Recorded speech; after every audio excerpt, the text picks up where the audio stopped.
Shabbat Shalom to all my friends in SW3 and beyond. This week's Sidra Ha'azinu, a beautiful poem recited by Moshe just before it's his turn to go and return to his Maker and give the leadership over to Yehoshua before the end of the Torah next week during Sukkot and Simchat Torah, where we start all over again.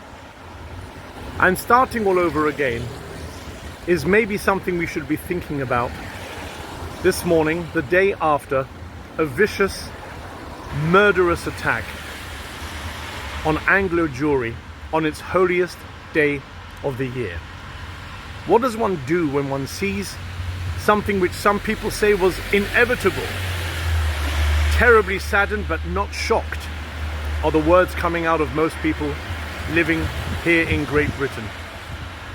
What does one do? How does one pick up and move on?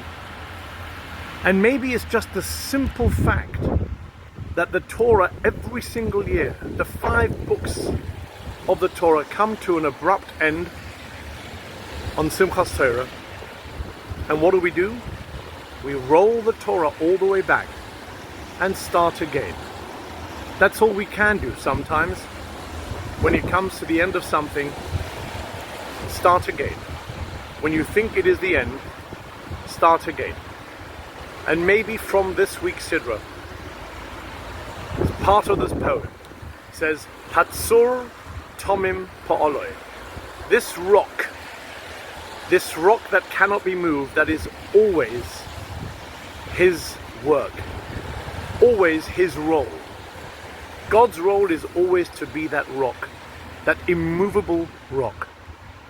Sometimes that's all we need, to lean on an immovable rock, to support, to have the support from this Hatzor Tomim Pa'oloi. So many ways to describe God, and this is how Moshe describes God in this week's Sidra. May we all have the benefit of leaning onto this immovable rock to support us as we start again from the beginning. And hopefully we can all move on with our lives and pray that there is peace in the world, peace amongst the Jewish people, with all the hostages back, and no more hate, just love. Good Shabbos.